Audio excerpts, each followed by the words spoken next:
Hello mga ka-FVRels!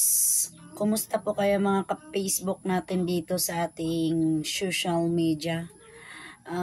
May bad news po ako ha.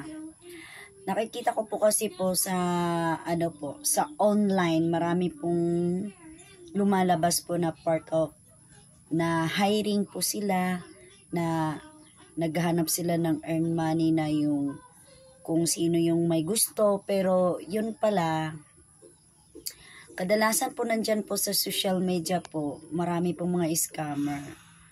Yung iba kumikita sila dahil sa online, pero pagdating ng pag-entertain nila po sa iyo, kinukuha po nila yung number ninyo. Kunwari lang po, magpipill up po kayo ng isang pinasa nila na requirements. Kapag pinasa mo na, pati lahat po yung address mo, pati kasarian mo, pangalan mo, complete name mo, tapos ilagay mo yung name mo, tapos may ibinigay sila na link sa'yo, tapos sa WhatsApp kanila i-add.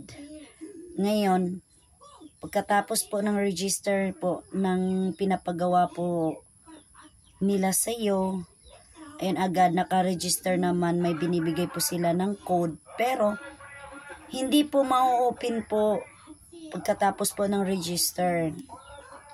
Sila po, nakaka-open po sila, pinapa-screenshot by step, pero yun po, hindi mo na ma-open. So, ibig sabihin, na-scam ka na nila. Kasi bakit po? Kasi yung number na binigay nyo po sa kanila, kagaya ko, number 1, na-scam na rin po ako. Be aware po sa lahat kasi po binigay ko po yung number ko, 2 number ko na po binigay. Na-register po yun sa code nila na kung ano yung link na binigay po nila sa akin, yun po ay nasa kanila na po, hawak nila po yung ginawa nila na account na yun. Parang po siya, parang din po siya, parang isang GCash, pero hawak nila yung number mo, naka-register na nakapangalan doon yung number mo, pero hindi ka makaka-open. Pero sila nakaka-open po. 2 number ko na po ang binigay doon, pero hindi po na-open po yung number ko. Kaya charge sa experience lang po sa akin na nangyari po ngayon. So don't trust po sa mga online, kasi hindi po lahat ng online ay totoo. Marami po dyan ay scammer. So be aware lang po tayo sa lahat ng mga nagko-comment. Marami pong nagko-comment at share and like, pero yun pala ay mga scam lang pala yun. Kunwari ini-introduce ka, pero yun pala ay scam pala yun. So be aware lang po.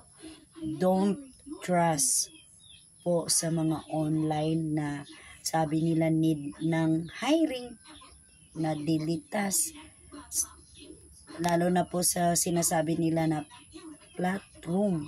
Kadalasan kasi maraming scam dyan. Meron namang legit, pero hindi lahat po. Meron din pong piki, halos lahat. So be aware lang po. Thank you everyone. God bless all. Yan lang ang masasabi ko sa inyo. Sana mag-ingat po kayo. Bye.